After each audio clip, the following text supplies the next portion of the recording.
All right, Hayden, tell us a little bit about yourself. Thank you, Alan. So I've recently just graduated mathematical physics at the University of Melbourne. So I'm a huge nerd. I love physics and science, natural philosophy, if you will. And I currently work at a optics and electronics laboratory, helping to produce research grade lasers. Um, yeah, and outside of my work and studies, I love being active.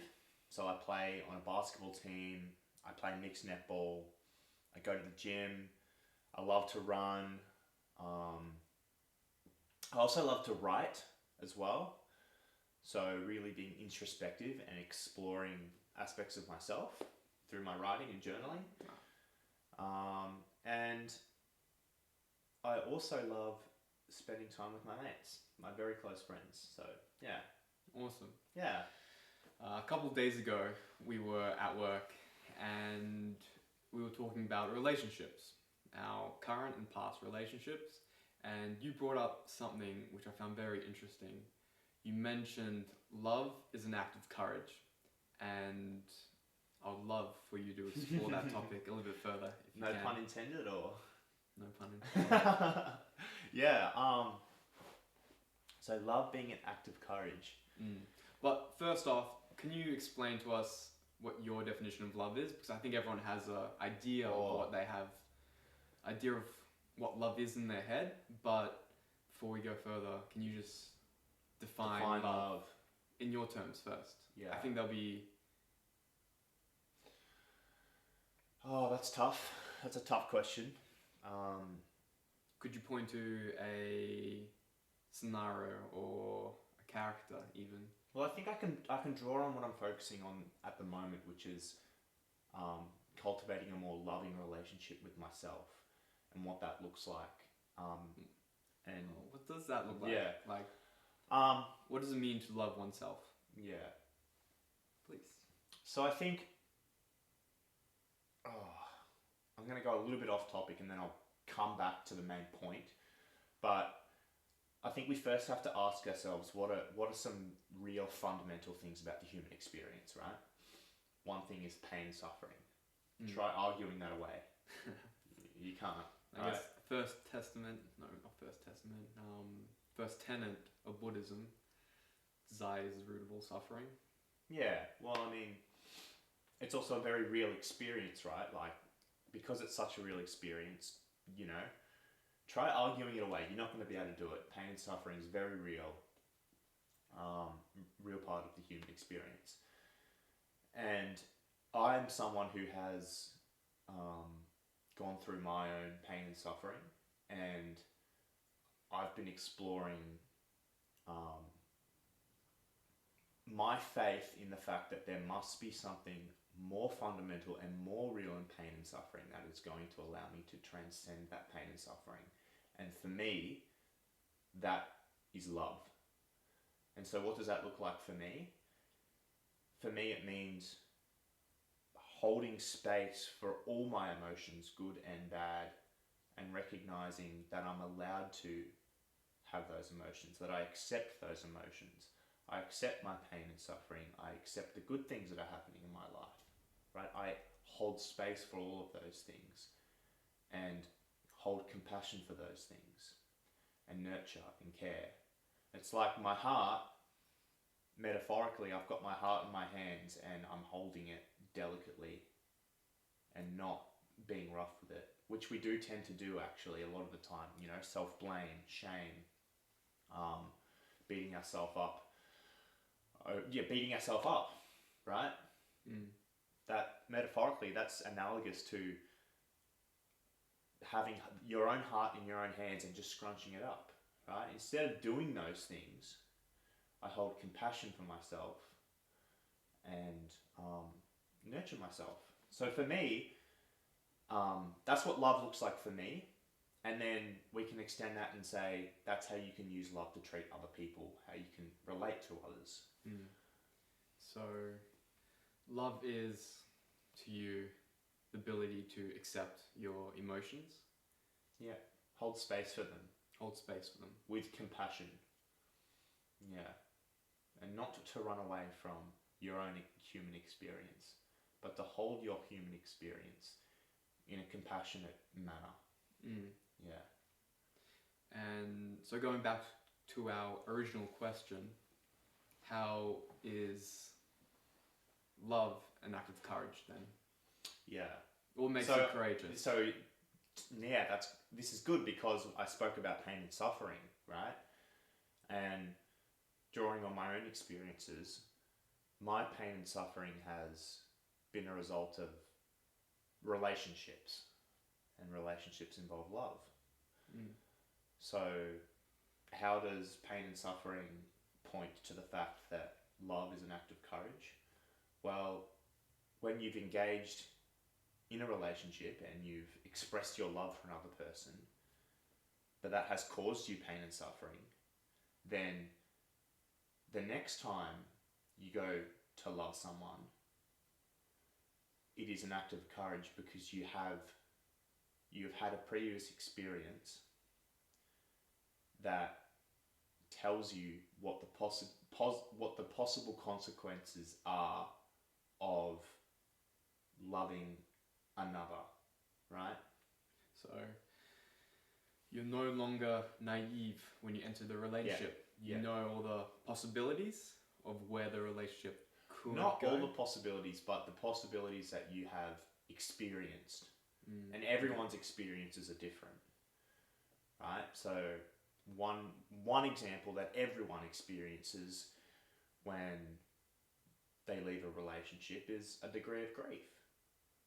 You know, for some people it's really severe, and other people it's not. Everyone's different, but that's one example of, or a form of pain.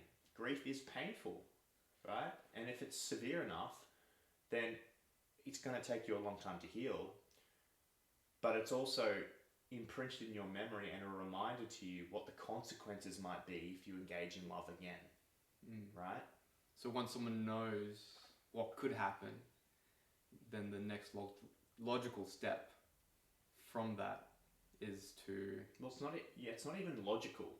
It logically it does make sense, but this is more of an emotional phenomena, right? Like pain and suffering gets imprinted in your nervous system, and anything that vaguely resembles that pain and suffering is going to surface up again, right? Mm. And so when you do go to engage in another relationship, and that pain surfaces, and you choose to engage in the relationship, then the act of choosing is courageous because you're putting yourself on the line despite the very real consequences and effects it could have on you. And because you're having an experience of pain, you're, what would you say? You don't want to fall for that or be in that situation again. Yeah. Once you experience it, it's natural. Despite your pain, you're still courageously stepping out and putting yourself out there. Well, it's natural once something really bad happens, so you try not to put yourself in that situation again. Yes. I think that's where you want to go with this. Knowing the outcomes, or not knowing, but knowing what could happen or potentially happen, but still taking that leap of faith, taking that journey to love, despite knowing what could happen. Yeah. That leads it to a courageous act. Yes, exactly. Yeah. Awesome. Yeah. So that's why I think love is an act of courage. Yeah. Alright, so love is an act of courage. And I think there's something more fundamental, something deeper within that we can extrapolate to. So love is an act of courage. And by saying that, one learns how to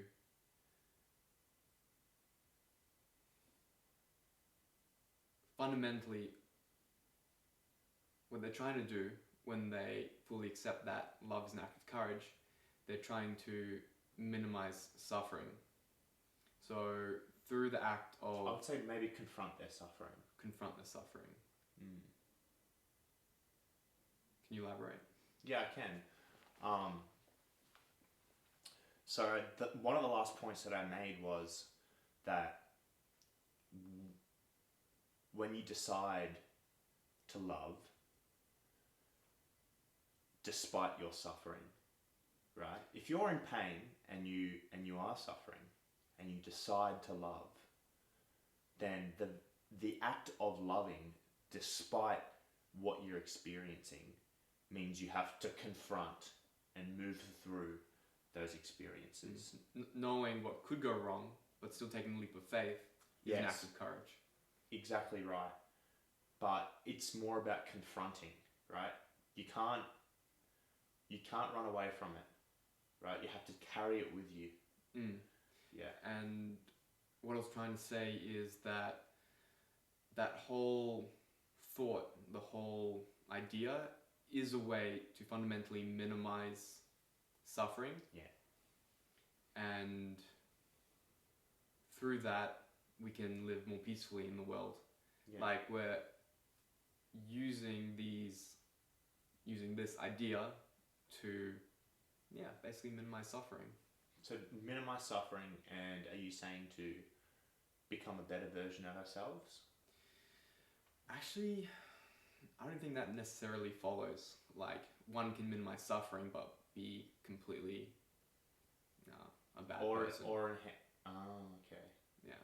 I think like you can minimize suffering in a lot of ways, but I think this way is a very proactive way because you're growing as a person. Well, I can elaborate on how confronting your pain and suffering can actually minimize it, if you would like. How confronting? Yeah, let's explore that. Yeah. So have you ever heard of exposure therapy and what that's all about? I've heard a little bit about it, but for the audience, can you tell us? So exposure therapy is something that's used very commonly when treating things like anxiety disorders. And anxiety is a form of pain. It's a painful human experience to experience anxiety, and particularly prolonged anxiety. And exposure therapy, say for example you're scared of spiders, right? You have arachnophobia. That's an anxiety phenomena. And you want to minimize the distress that your fear of spiders has on you. What do you do about it? Well, you confront your fear, right? You confront the pain that it causes you through exposure therapy. So you expose yourself deliberately, you voluntarily expose yourself to whatever you fear. In this case, we're talking about a spider. You voluntarily expose yourself, and that very act of confronting that fear is what then minimizes the fear itself. Short-term pain can reduce long-term suffering. In this situation, yeah. Even in the relationship situation, Um, doing that leap of faith back into love could lead to a prosperous relationship, more love, more happiness. yeah. So, I mean, if we take this idea of confronting the possibility, right? So if we go back to our experience with our example of the spider, right? We're confronting the spider by exposing ourselves to it, and what we're doing is we're exposing ourselves to the fear of possibility, right? And then what happens is our fears aren't realized in reality, and so our brain matches up a new visceral experience that allows you to see past or gain a, not an awareness, but gain a better orientation moving forward with regards to in this example, the spider that's scaring you, right? Your more enhanced orientation is you accept your anxiety surrounding this thing, and you move forward despite your anxiety. And then by doing that, the anxiety is minimized, and you create a positive feedback loop, and that allows you to progress through your pain, in this case anxiety. Now, how is that relevant to relationships? I think this is really where we're touching on getting back to the point as to why love really is an act of courage, because from your analogy, what I want to touch upon is that short-term pain could lead to reduction of long-term suffering. yes, So taking that initial step towards the reduction of suffering is a fundamentally a good way to operate within the world. And as you're saying, having a understanding that spiders, like you said, aren't dangerous, you have a deeper understanding of reality. And I think having a deeper understanding of reality is a way to overall reduce suffering within the world. Well, it might not be that spiders aren't dangerous. I actually think that's a naive statement. It's that spiders are dangerous, right? Like if I put my hand out in front of a funnel web spider and it bites me, I'm fucked. Like I'm gonna die. But if I have a knowledge of if I have knowledge of what that spider can do, and I know how to manage my interactions with that spider, then I don't. Number one, I can minimize the anxiety that I have surrounding the spider, and I can manage the risk associated, right? So, and this comes back to in relationships. This is actually what's called discernment when you're discerning, right? So you have some understanding of your internal world, right? Some awareness of your emotions. And then when you're going to relate with someone, they have their internal world. And discerning is being able to understand where the boundary lies between how much you relate with that person, right? And love is the risk-taking step that crosses that boundary, right? But what makes you less naive, courageous, and more equipped to handle the venom that might be on the other side is an understanding that there could be venom, right? There is the possibility, and radically accepting that possibility, right? And having that sophisticated and enhanced understanding in and of itself minimizes how constraining your pain, your anxiety surrounding that experience could be, if that makes any sense. I feel you. Yeah. Am I making sense there? Like you are. Yeah, I know. I mean, I'm using a funnel web spider as an analogy for a relationship with another person. Yeah. Right, and the negative qualities of that person is analogous to the venom of the spider. I know I'm doing that, but I just want to make sure that's making sense. It does. The way I see it, by having a deeper understanding of reality, and that reality being that there is a potential for harm, and yet still moving in a way, well, the fact of knowing that there is harm reduces the initial anxiety. Yes. Yeah. And let's say you want to go into a room with a spider in it, but you really want to go into the room, and you have an understanding, yes, that something could happen, but you still go into the room with the spider in it. Yeah. You're still... Yeah. And there's something that you need to have. You need to know that you have the capacity to manage the situation, the dangerous situation, if it presents itself to you. Right? And so one has to have I want to say confidence, but I don't think confidence. Yeah, well, I mean, it's like with relationships, you might be anxious about going into a relationship again. So then what that looks like here is, how do you manage your anxiety what capacity within yourself do you have to manage your internal world? I guess you could think of yourself as that you'll always be okay. Like, Well, I still think that's a little bit naive. yeah, how so? Yeah. If you're, Like, knowing a situation will arise, but like by the time I got to my third relationship, for example, this is on a personal note, the first relationship that I had was with someone who had borderline personality disorder. And when I was in a relationship with this person, did I know what borderline personality disorder was? No, I didn't. Right? And I engaged in the love and I got stung by it, naivety broken, pain and suffering, right? That's a whole other spiel I won't get into. So it was very painful for me to deal with that. But I got through it. It took me a couple years to develop a more sophisticated and enhanced version of myself. And then I experienced someone completely different, not borderline, but someone who was actually quite narcissistic, right? it sounds like bad luck.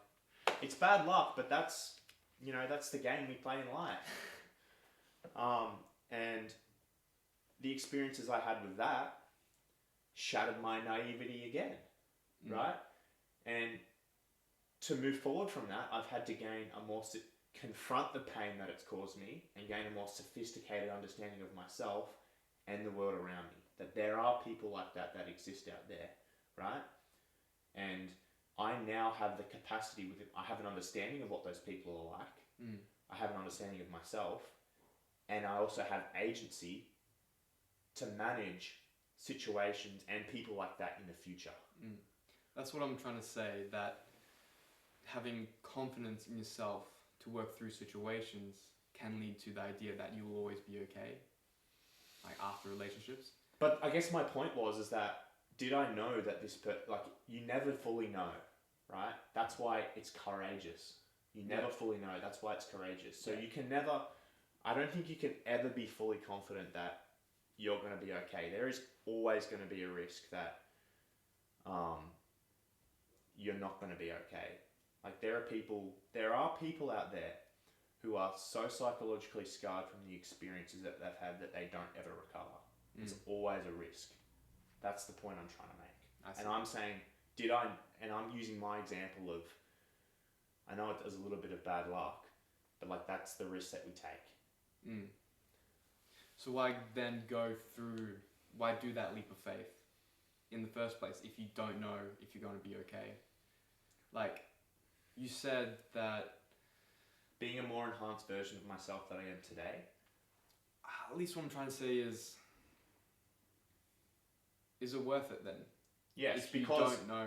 It's in the moment when you're going through the pain and suffering, there's every rational cell in your body says it's not worth it. But when you move through that and you do become more sophisticated and enhanced within yourself, then you actually gain an appreciation for what's happened to you. And then it becomes worth it. And this is why I say that love is worth it, because for me to gain a more sophisticated understanding of myself, I have to treat myself with love and care and compassion to allow myself to experience whatever I'm experiencing, contextualize, understand, move forward. And yeah. At least what I'm trying to articulate is if one fundamentally doesn't know if they'll be okay, like what you're saying is love is an act of courage, and I think we've explored that thoroughly. It is an act of courage. Yeah. But if you go into that knowing that you might not be okay at the end of it, does make sense, because that's the courageous part. You don't know you're going to be okay. Yeah. There has to be some risk. If there was no risk, it wouldn't be courageous. That's exactly right. Yeah. However, I think you might have misunderstood me a little bit when I said that you'll be okay. You'll still get through it. You'll still be you. And understanding that it can happen, I feel like will inevitably make you a person who can be okay. Like the very act Yeah, of thinking yeah. that, So you're saying you're more likely to be okay. yeah. Yeah. So, And I think that's true. I definitely think that's true. I think it minimizes the risk. yes, Yeah. that's a good way to put it. I think it minimizes the risk. Minimizes risk. Knowing what you're getting into. Yeah, having a more sophisticated understanding minimizes the risk. And I guess the point I was trying to make is it doesn't completely discard the risk, it just minimizes it. Yeah. Because, for example, someone could like stab you and you're not going to be okay after it. Yeah. Like physical harm. Yeah, but if you go and learn self-defense and develop a capacity to combat that when it arises, number one, understand what stabbing is and how to manage that physically, right? We've been talking about relationships, which are more emotional and psychological. Now you're drawing on a physical example. I was actually referring to like the relationship, like people throwing plates and then when like knives come out. Oh yeah, like yeah. Yeah. So also in that sense, it's not psychological, but it's more physical. And I understand that difference. But what I'm trying to say is, you could take that leap of faith, the courageous faith, because you don't know what's going to happen, because it is uncertain. Therefore, it is courageous, and something to go wrong. And then that was your point. Your point was you don't know it's going to be okay. And that's why you can't say you'll be okay after it. That's right, yeah. So it reaffirms the point that there's no way to fully be personally ready. Yeah. Yeah. I think that just highlights the courageous point. Do you think, I have a question for you. Shoot. Do you think that to be courageous you have to be a little bit naive? To be courageous. A little bit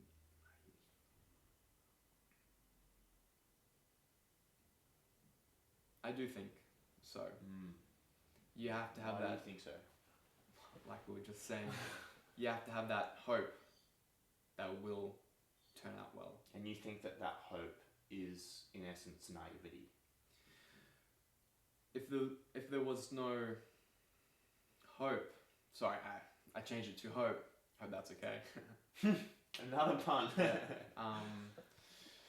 point I'm trying to make is, because you don't know, and you are taking that leap of faith, you have to hope it goes well. Because if you went the other way, you're taking the leap of faith, but you know it's not going to go well, what's the point? It's not. So the hope is what, in terms of future casting, the hope is what makes the future seem desirable. Is that what you're trying to say? In a way.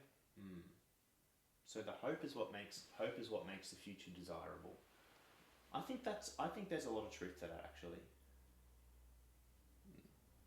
Because they say that, I know this is a little bit off topic, sorry, but they say that hope is the antidote to depression. Hope is the antidote to depression. Yeah, an antidote to depression. I don't know. I'm thinking back to when I watched Shawshank Redemption. I haven't seen that movie, bro. There was this quote in the movie like, "Hope will drive you mad." Like if you're always hoping to get out of prison, like you always have that visceral feeling that I could go out one day. I just missed it. Maybe tomorrow. But a more peaceful way to live would be just to accept. Radically accept, yeah. Radically accept. Yeah. But then I was talking about depression. How do you radically accept your depression? Is that one way to move forward through it? At the start of this interview, you were talking about accepting your emotions. Yeah, I think so. I think. So treating yourself with love and giving yourself a space to be depressed. Because actually, sometimes now that you say that, depression actually sometimes it comes about because it's trying to tell us something, right? Depression is a symptom of what is a symptom of? It's complex. It's different for everyone. Yeah, it's hard to pin down. Well, I mean, Well, it stems from something not right in your life, something, or maybe not even not right in your life, maybe something not right within you. It could just be misbalance of brain chemicals. yeah, but something causes them. Most of the time with depression, not all the time. Oh, I don't know. I'm not a neuropsychologist or anything like that. But something causes that chemical imbalance, and usually it's a mixture of genetic predisposition and environment. And the environmental stuff is the stuff that we can focus on. Mm. Yeah.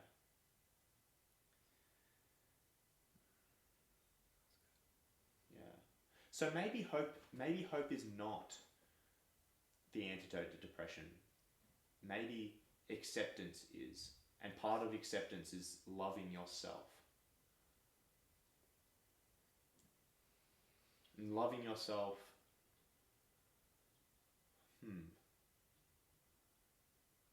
To be honest, I don't know enough about depression. So actively comment about the subject. I know about it firsthand, so I find it very interesting. But yeah, I think from my understanding of depression, there's just a numbness, and that could stem from overstimulation of environmental factors as well. So chemical predisposition, maybe even just straight up chemical misbalance, or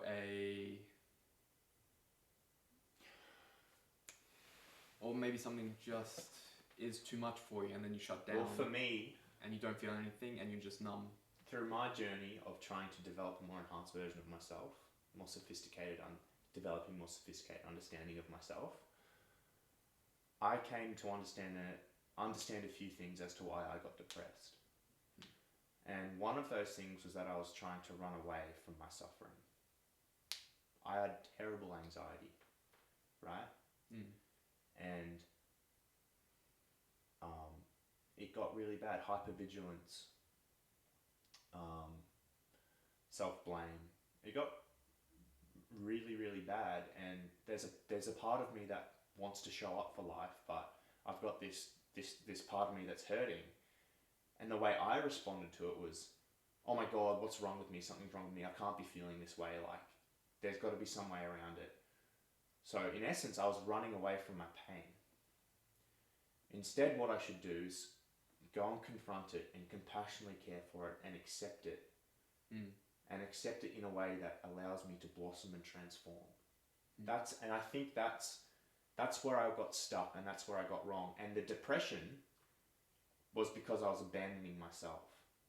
By running away from my issues, I was abandoning myself and placing unrelenting standards on myself that didn't give me the space to love myself and say, hey, I'm hurting, that's normal, that's human, we're gonna be okay.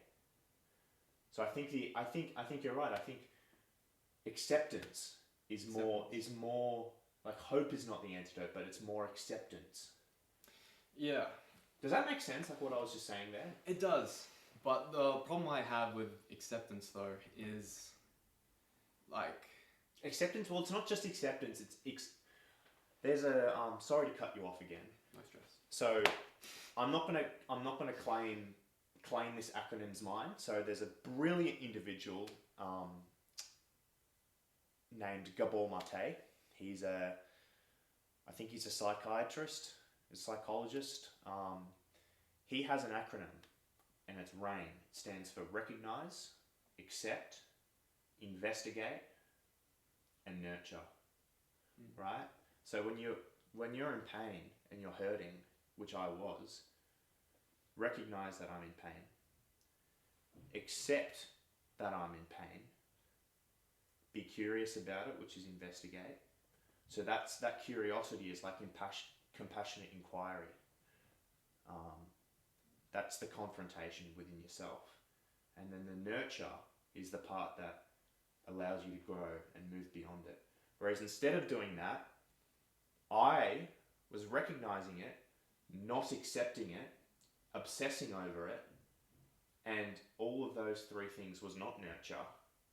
It was like holding a fractured heart and going, what's wrong with this? I need to fix it, instead of just holding it and being careful and compassionate with it. And that's what caused my depression. I think that's normal though for people. If they don't learn these things, they think to themselves, oh, why do I have to deal with it? I can just run away. I can avoid that pain. But I guess they just don't realize how it always catches up with them. Yeah. It's interesting, and they say that the avoidance and the running away of the pain, Gabor Mate says this actually as well, is that that's what causes mental illness and addiction, i.e. depression. You know, other forms, I don't know, I'm not a psychologist, there's probably other disorders as well, but there are other disorders, and addiction. Do you think that's why disorders are increasing into today's society?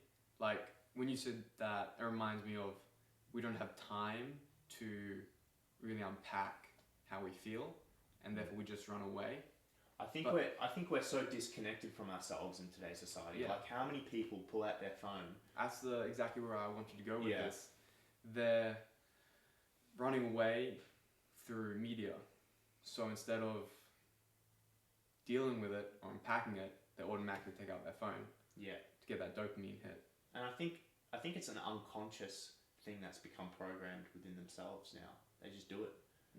Any moment of free time, they can whip out their phone. Yeah. I've heard that before, that it's actually an unconscious addiction now. People Yeah. just taking out their phones without even realizing, without scrolling. Yeah. I definitely think that that's a major contributing factor in the rise of mental illness in today's society. There's other factors that I believe too, but perhaps we can talk about that in another session. I think we should just wrap up on our starting point, which was,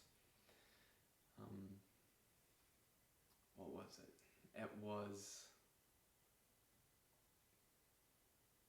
we were exploring there's a deeper fundamental truth under love is an act of courage. what does it mean to be courageous with regards to love. Yeah. I was just basically trying to get to the point that Explore that deeper truth. by having a deeper understanding of reality, one can minimize suffering. Yeah. By I think our discussion, we got to that point, right? Yeah. So we inquired, we took the statement that love is an act of courage and inquired that there's something more truthful within that statement. And that the truth that we discovered in that statement was a more fundamental truth. Something which can be applied to a broader amount of topics. Yes. And we discussed those topics. Yeah. Or in reference to love, but I think there's a lot of topics, a lot of situations where this applies to. Like, but I'm just thinking of school at the moment. Like, when we're young, we're at school and teachers tell us to pursue a certain career path, and because we haven't had experience, we don't have a deep understanding of like reality. But to be fair, we're kids, so how can you? We don't see all the options that there are, and because we don't see all the options, we might pick a wrong path, and that could lead us into unnecessary suffering, or which could be growth. Yeah. Does growth require suffering? Yeah, I think so. I think you have to have there's the precondition of challenge. You have to challenge yourself to grow. And the extremity of challenge, one extremity is suffering, I think. I think that lies on that spectrum. Yeah. I think we might wrap it up there. Thanks again. Cheers, bro.